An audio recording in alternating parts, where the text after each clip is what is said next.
உங்களுடைய வாழ்க்கை இருளடைந்தது போல காணப்பட்டு கொண்டு இருக்கிறதா? அடுத்தது என்ன என்று சொல்லி தெரியாத போல, இருளே பிரயாணிப்பது போல, முன்னால் என்ன இருக்கிறது என்று சொல்லி தெரியாதது போல காணப்பட்டு கொண்டு இருக்கிறதா? இன்றைய நாள் சமயத்திற்கேற்ற வார்த்தை உங்களுக்காக கர்த்தராகிய இயேசு கிறிஸ்துவின் நாமத்தினாலே உங்களுக்கு அன்பின் வாழ்த்துதலை தெரிவித்துக் கொள்கிறேன். வேதாகமம் சொல்லுகிறது, சங்கீதங்களின் புஸ்தகம் 18 வசனம் 28, தேவரீர் என் விளக்கை ஏற்றுகிறீர், என் தேவனாகிய கர்த்தர் என் இருளை வெளிச்சமாக்குகிறீர். என்னுடைய இருளை வெளிச்சமாக்குகிற கர்த்தர் இயேசு கிறிஸ்து. ஒவ்வொருடைய வாழ்க்கையில் இருக்கிறதான இருள் இந்த நாளிலே மாறும்படியாக கர்த்தர் நம்மோடு பேசி கொண்டிருக்கிறார்.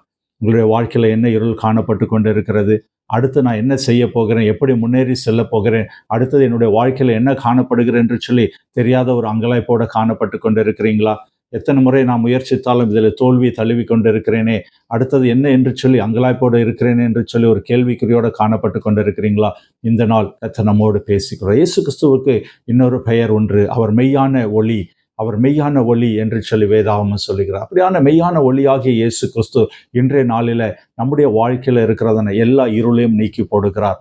ஒருவேளை பொருளாதாரத்தில் இருக்கிறதான ஒரு இருள், சரீர சுகத்தில் இருக்கிறதான ஒரு இருள், வேலை வாய்ப்புகளில் இருக்கிறதான ஒரு இருள், அடுத்தது என்ன செய்ய வேண்டும் என்று சொல்லி குடும்பத்தில் சமாதானம் இல்லாதபடி, சந்தோஷம் இல்லாதபடி, குடும்பத்தில் அங்கலாய்ப்போடு காணப்பட்டு கொண்டிருக்கும் என்று சொன்னால் அந்த இருள், எல்லாவற்றுமான இந்த சூழ்நிலைகளை அவர் மாற்றி போட முடியும். ஒன்றே ஒன்று, அவர் நம்ம வாழ்க்கைக்குள்ள, நம்முடைய இருதயத்துக்குள்ள, நம்முடைய குடும்பத்திற்குள்ள அவர் வர வேண்டும்.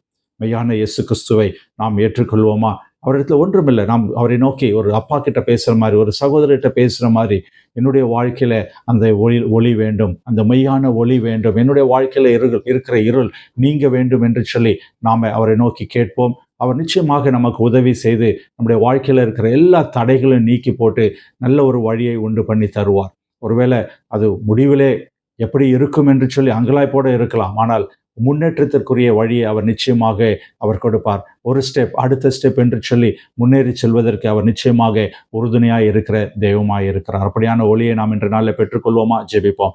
எங்கள் அன்பின் பரம தகப்பனே, அப்பா, இந்த அருமையான நாளுக்காக உமக்கு நன்றி.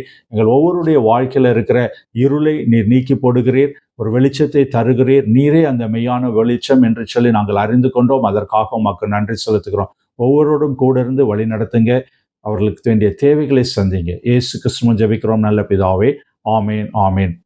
இந்த நாளில் கூட இந்த வார்த்தை உங்களுக்கு பிரயோஜனமாக இருந்தால் நீங்கள் மற்றவர்களுக்கு அறிமுகப்படுத்துங்கள்.